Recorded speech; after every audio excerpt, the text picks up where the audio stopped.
Okay, let's unpack this. Because I think we've all shared this universal, like slightly disappointing Oh, experience. definitely. Right. You return from an incredible trip, you unzip your suitcase, and you pull out the souvenir. The infamous souvenir. Yeah, you know exactly what I'm talking about. It's that generic plastic keychain or a mass-produced magnet that inevitably just ends up tossed into a junk drawer. Never to be thought of again. Exactly. It's the graveyard of good intentions. But today, we are going to fix that for you. We are focusing specifically on a country with this incredibly deep, layered history, which is Poland.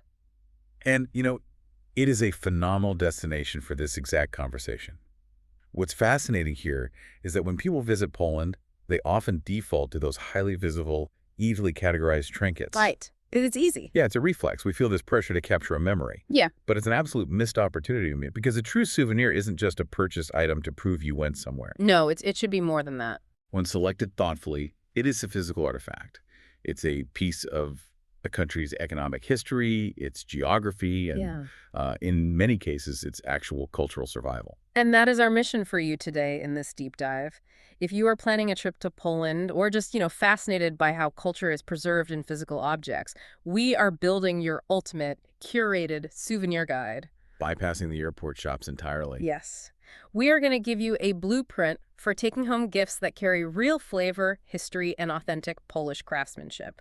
We're looking at everything from centuries-old baking to hyper-local skincare. Which is such a surprisingly huge industry there. It really is. And honestly, where better to start than with the most visceral way to transport a culture, the food. Absolutely. Food and drink, they're the ultimate time machines. Right. They literally carry centuries of history, trade, and agricultural adaptation right there in their recipes. When we talk about culinary souvenirs from Poland, we really have to start with something that shaped ancient economies: spices. Yes. Which brings us straight to Polish gingerbread, specifically Toru gingerbread, or pierniki as it's known locally. Oh, the pierniki. Yeah, one of the oldest brands still operating today, dates all the way back to 1786. Now, I look at gingerbread and I just see a delicious, beautifully decorated cookie. Sure. Yeah. So why are baked goods like pierniki so heavily tied to the country's historical wealth? Why isn't it just considered a tasty holiday treat? Well, if we connect this to the bigger picture of the 18th century, and even earlier, spices weren't just flavor enhancers, they were massive status symbols. Like literal wealth. Literal gold. Ingredients like cardamom, nutmeg, cinnamon, ginger, and vanilla, which are all packed into authentic pierniki along with really high-quality honey. They had to be transported across these treacherous, sprawling global trade routes. Wow, so it was a huge effort just to get the ingredients. Exactly. So by baking these incredibly expensive imported spices into complex, intricate shapes, merchant cities like Toru were essentially showing off. Oh, I love that. They were telegraphing their immense wealth and their dominant position on those trade routes. That completely changes how you look at a cookie. I mean, you aren't just bringing back a snack for your friends, you are gifting a piece of ancient trade luxury. Exactly. And the sweets don't stop there. There are kroki, which adorably translates to little cows. That's name for a candy. Right. They are this fascinating Polish version of fudge that is uniquely hard and crumbly on the outside, but gooey and soft on the inside. You also have Tassi Malecko, which is like a chocolate-covered marshmallow cloud. Those are dangerously good. So good. And the Weddell cakes. But I really want you to explain this one specific cake I saw. It's called sakas. Oh, wow. Yes. Suckus. I look at pictures of this thing, and it looks like an actual physical tree trunk covered in wooden spikes. What is going on there? So suckus is a brilliant example of how did they even invent this culinary tradition? It is a spit-roasted cake. Wait, a spit-roasted cake? Like how you would roast a rotisserie chicken? Exactly like that. Instead of baking batter in a pan inside an oven, the baker slowly pours layers of this rich batter over a rotating spit that is positioned directly over an open fire. That sounds incredibly labor-intensive. It is. And as the spit turns, the batter bakes layer by layer, and the dripping batter forms these stalactite shapes that look like the branches or knots of a tree. So that's how it gets the spikes. Right. And when you slice into it, you see these distinct alternating light and dark rings, exactly like the age rings inside a tree trunk. That is wild. I love that. It's a visually spectacular medieval baking technique that has somehow survived into the modern era. Bringing a shekets home is like carrying a piece of edible medieval architecture. Bringing home edible medieval architecture, I mean, that is just cool. But balancing out all that sweetness is a deeply ingrained savory pantry tradition. Oh, the savory stuff is incredible. And this is where my favorite analogy of the entire deep dive comes in. Let's talk about cabanossi. Yes, the ultimate snack. These are thin, dry, carefully smoked sausages made from different meats. They even have vegan options now, which is cool. But here's the kicker. They require absolutely no refrigeration. Not at all. I look at cabanossi and I think, this is the ultimate ancient protein bar. It is perfectly engineered for long modern commutes, hiking trips, or just, tossing into a carry-on bag. That's a perfect way to describe it. The intense smoking and drying process was a vital preservation technology long before refrigeration ever existed. Because they had to carry it with them for weeks. Right. Hunters and travelers needed something lightweight, highly nutritious, and completely resistant to spoiling. Makes total sense. And along with cabanossi, the traditional pantry includes remarkable smoked sheep's milk cheeses from the southern mountain regions, like Osbeck and Buns. Oh, the cheeses. But a quick logistical note for you here. Those specific dairy products can strictly only be transported if you are traveling within the European Union. Good tip to keep in mind. You definitely do not want customs confiscating your artisanal mountain cheese. No, that would be tragic. But if you want to take the actual earthy taste of the Polish landscape home without worrying about customs, you can find these brilliant instant traditional soups. Oh, the instant soups are a lifesaver. I'm talking about instant borsches, which is a deeply earthy, heavily spiced beetroot soup. It is often served with these delicious mushroom-stuffed pancakes called krokidi. Or the tiny little dumplings called uska, which translates to little ears. Little ears. Yeah. So cute. You can also find urek, which is a sour rice soup that is incredibly complex and hearty. You literally just add hot water and you instantly have the taste of Eastern Europe anywhere in the world. It's basically magic. Plus, you can easily pack lightly salted pickled cucumbers. They're called masousson and canned herring. Which brings us naturally to what you might pair with that hearty herring and pickled cucumber spread. The spirits. Oh, yes. Poland is an absolute powerhouse here. They are the third largest producer of beer in Europe, right behind Germany and the UK. And many of those historic breweries are actually protected heritage sites. Right. But while you can grab great beer at duty-free, here's where it gets really interesting. The historical deep cuts, specifically Miod Pitney. Ah, drinkable honey wine. Mead. Exactly. The roots of this specific drink in Poland go all the way back to the 10th century. It sits around 15 to 18% alcohol, and it's infused with ginger, vanilla, and cinnamon. And what's crucial to understand about Miod Pitney is why it exists in the first place. Right, because it's not like wine. Exactly. It predates the widespread availability of wine grapes in the region. The climate in northern and eastern Europe just wasn't hospitable to sprawling vineyards like you'd find in France or Italy. It's too cold. Way too cold. But what they did have in abundance were dense forests, bees, and honey. Honey was the primary natural sweetener and fermentable sugar. That makes so much sense. So when you sip on that mead, you aren't just tasting honey. You are tasting a historical adaptation to the local geography. People fermented what the land allowed them to ferment. They used what they had. And for something a bit more modern, but equally traditional, there's Wyżyniołka, or Naloka. It's a sweet and sour cherry liqueur. Very popular. Yeah, historically, people would add a splash of it to their coffee or drizzle it over desserts. Today, it's incredibly popular to just sip it on its own during a cold winter night. Definitely. Add a classic bottle of Ubroka vodka, which has that iconic blade of bison grass right inside the bottle, and your culinary time machine is completely stocked. But, once the cabanossi is eaten and the Miod Pitney is drunk, we have to ask a pretty practical question. What lasts? What physical objects remain? The souvenirs that don't disappear. Exactly. This naturally moves us away from the pantry and into the dining room looking at the artifacts of the home. Right, because you can't pour a 10th century mead into a generic plastic travel mug. You just can't. Polish artisans have basically preserved their heritage in everyday domestic objects. And the absolute standout here, the thing you will see absolutely everywhere, is the ceramics. Specifically, Bolisułek pottery. It is instantly recognizable. Even if you don't know the name, you have likely seen it. Oh, for sure. It is stunning. It's this hand-decorated functional art, famously characterized by these crisp, brilliant, white, and deep indigo blue patterns. They're often dotted with little accents and shades of red or green. The classic pattern looks almost like peacock eyes. Yes, you can Yeah. buy cups, saucers, massive mixing bowls, teapots. There's also Amigelo ceramics, which are famous for their delicate porcelain. Beautiful stuff. It is. But I'm going to play devil's advocate for a second here. Okay, go for it. We also see recommendations for high-quality linen tablecloths from Easter and Christmas markets, felt shopper bags, and hand-carved wooden walking sticks or wooden kitchen spoons. Yeah, the wooden craft. I have to push back here. Linen napkins and wooden spoons sound, well, a bit generic compared to the other gifts. I can buy a wooden spoon anywhere. Yeah. Why should you go out of your way to buy these in Poland? You know, it's a completely fair question. Yeah. If you just look at them as a spoon or a napkin, Yeah. they do seem generic. But if we connect this to the bigger picture, you have to look at the mode of production and the history behind them. These items aren't factory-churned, homogeneous products rolling off an assembly line.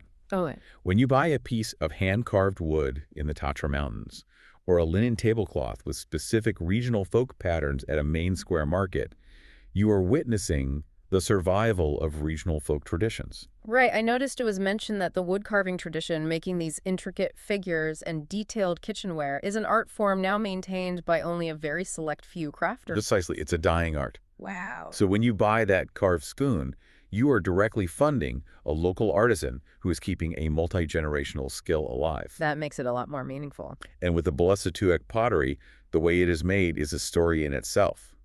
They use a very specific traditional sponge stamping technique to create those repeating blue patterns. Oh, so they stamp it by hand. Yes, and the local clay they use, when fired in the kilns, becomes incredibly dense and chip-resistant. It's virtually indestructible. Which is great for travel. Right, so these aren't just delicate trinkets meant to gather dust on a shelf. They are a direct, tactile link to historical Polish domestic life. By bringing home a Bolesławiec bowl or a hand-carved wooden tool, you are turning an ordinary modern home into a living gallery of heritage. It's functional art that elevates the everyday act of serving a meal into an act of cultural preservation. Beautifully said. Okay, you sold me. It's the difference between buying something simply made in Poland and something crafted by Polish history, which is a perfect segue, actually, because as we move outward from dressing the home and the dining table, we start looking at how to dress and care for ourselves. The self-care space. I was completely blown away by the self-care, cosmetics, and wearables industry in Poland. It's surprisingly robust. Yeah. And crucially, it is heavily nature-based. Let's start with the cosmetics. You might not know this, but Inglot, which is a massive premium global beauty brand found on 6 continents today, actually started in Poland in the 1980s. Most people don't realize that. Yeah, they began with just nail polishes, and now you can find their monobrand shops absolutely everywhere there. But where it gets hyper-local is the skincare.